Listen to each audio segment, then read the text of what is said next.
안녕하세요. 향기솔입니다.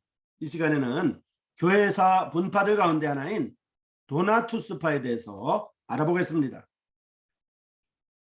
도나투스파 또는 도나티스트 또는 도나티즘이라고 불립니다. 도나투스파의 기원에 대해서 알아보겠습니다. 도나투스라는 이름을 갖고 있었던 그들의 두 지도자 때문에 이름을 얻게 된 도나투스파는 디오클레티안의 박해가 끝날 무렵에 시작됐습니다.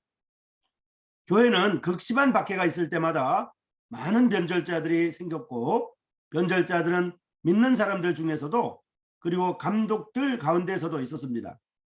그 중에 펠릭스라는 북아프리카 주교가 있었는데, 박해 때 성경을 버리고 성물들을 부숴버림으로 노골적인 변절자로 알려졌습니다. 박해가 끝났을 때 감독 중 중요한 자리인 칼타고 감독이었던 맨수리우스가 죽게 되자 그 후임으로 카에킬리아누스를 선정합니다.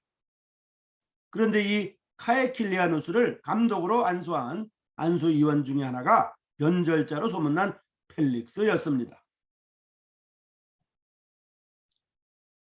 이에 불만을 품은 엄격파들은 카에킬리아누스의 임직이 무효라고 선언하고 마조리우스를 따로 선출합니다. 그런데 마조리우스가 선출된 후 곧 사망하자 그의 후임으로 도나투스가 선출되었습니다. 이렇게 되자 카르타고 교회 안에 카에킬리아누스와 도나투스라는 두 감독이 존재하였습니다. 이때 다른 교회들은 누구를 감독으로 인정하느냐 하는 어려움이 생겼습니다. 그런데 로마 교회 감독은 카에킬리아누스를 지지하였습니다. 여기에 콘스탄틴 황제까지도 합세하였습니다.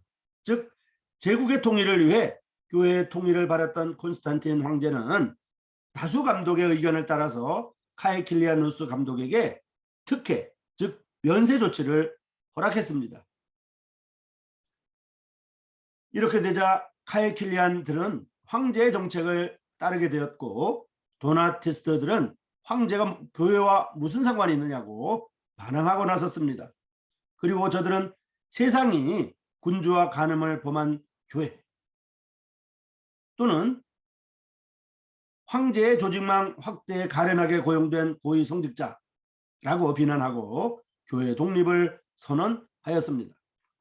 이렇게 되자 콘스탄틴 황제로서는 무력으로 진압하기 어려워졌습니다. 그러자 330년 경에는 270명의 주교들이 따로 모임을 갖는 등 계속 세력이 확장되었습니다. 도나투스파의 주장을 살펴보겠습니다.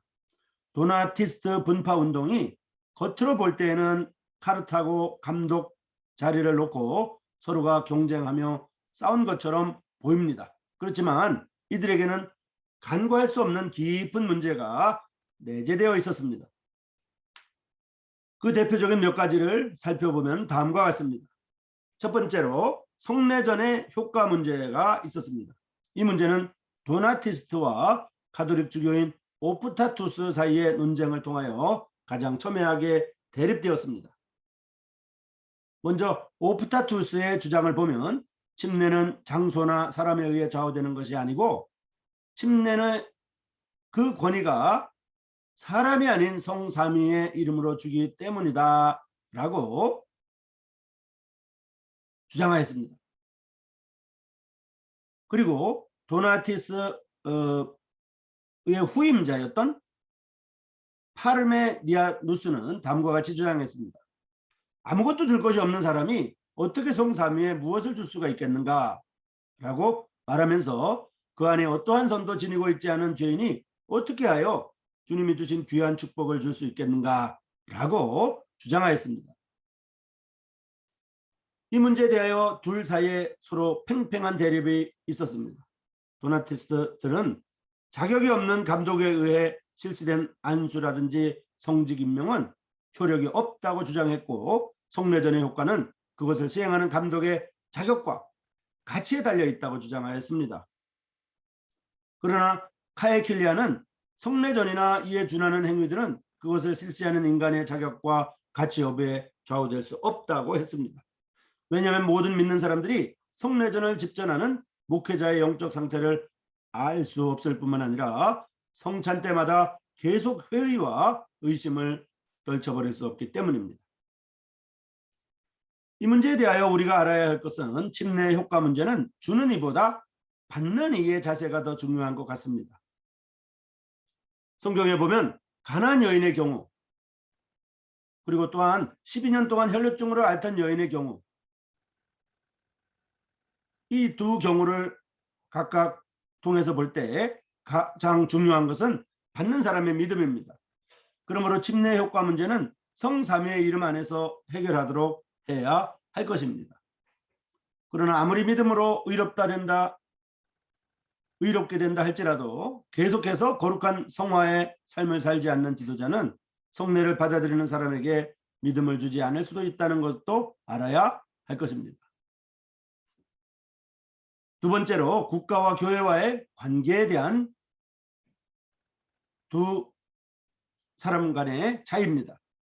먼저 오프타 투스는 이렇게 주장합니다.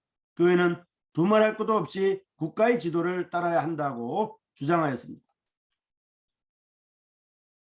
반면 파르메니아누스는 이렇게 주장했습니다. 국가와 교회는 서로 분리되어야 한다고 주장했습니다. 여기에 관해 성경에서는 원칙적으로 분리되어야 할 것을 가르치고 있습니다. 그렇지만 분리를 실제적으로 적용하는 데 있어서는 보다 성경적인 태도를 지녀야 할 것입니다. 그런데 도나티스트들은 자기들의 순수성만을 주장하고 남들과의 대화를 거부한 채 독선적인 길을 걸어갔습니다. 그래서 정부로부터 간섭받는 것도 싫어하고 정부의 지시에도 거절하는 일을 큰 영예처럼 여겼습니다. 이 같은 결과로 국가에서는 계속 강경한 압력을 가합니다.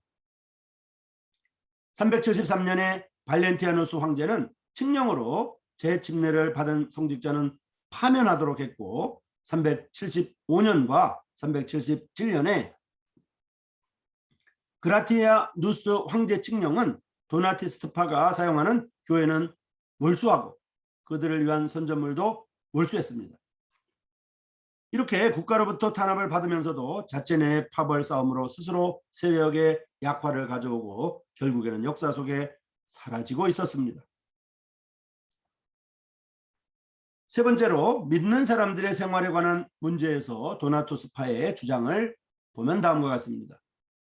엄격한 교회 훈련에 의한 신앙생활, 그리고 개인 신앙 양심의 보장, 그리고 회중 정치의 교회, 그리고 유아 세례 반대, 그리고 선교하는 교회 등을 강조하였습니다. 이들의 주장과 신앙은 성경에 있는 주장들이었습니다. 이들의 삶 역시 특색 있는 삶을 살아갔습니다. 그러나 저들의 단점은 자기들과 맞지 않으면 상대방을 공격하고 그리고 분리하는 분파적 기질이 강했던 점입니다.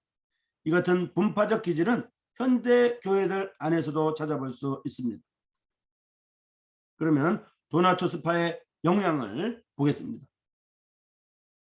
이들이 처음 출발할 때는 배교했던 주교의 안수는 효력이 없다라는 교회의 규율 문제로 시작하였습니다. 그러다가 자기들에게 불리하게 편을 드는 국가와 황제에 대해 거부하면서 싸우는 것으로 확대되었습니다. 이들이 처음에는 국가의 반대를 피하다가 나중에는 반정부 운동으로 과격하게 확산되었습니다. 그리하여 황제가 앞장서서 핍박하면 물론이고 이들을 반대하는 세력도 함께 가시하여 괴롭히게 됩니다. 이들은 자기들만이 참교회라는 영적 우월감에 사로잡혀서 살다가 그것을 이해하지 못하는 세력들로부터 많은 핍박을 당합니다. 뿐만 아니라 이들의 성례전의 유효성 문제에 관한 너무 지나친 주장은 또 다른 반대 주장을 가져오게 되었습니다. 즉 도나티스트와 논쟁을 한 어거스틴은 성례전은 예전을 베푸는 사람이나 받는 사람과는 무관하다고 하였습니다. 심지어 어거스틴은 마귀의 편에 선 사람이 실시하는 성례전도 거룩하다라고까지 하였습니다.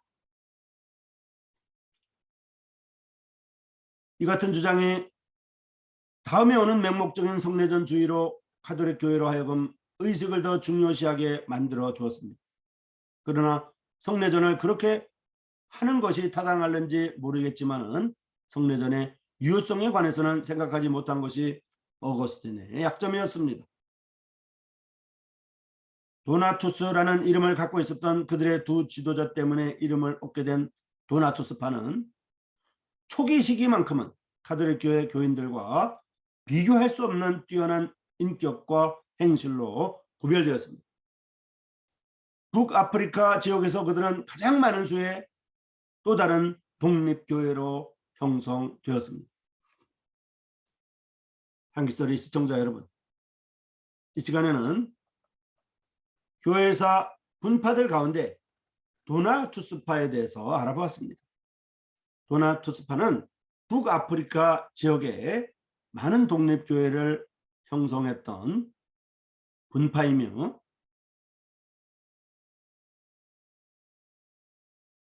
교회 성례전에 관한 문제들에 대해서 독특한 입장을 가졌고 또 그들의 주장과 맞지 않는 사람들과의 어떤 분별 문제가 있었습니다. 한기소리 시청자 여러분, 다음 이 시간까지 안녕히 계십시오.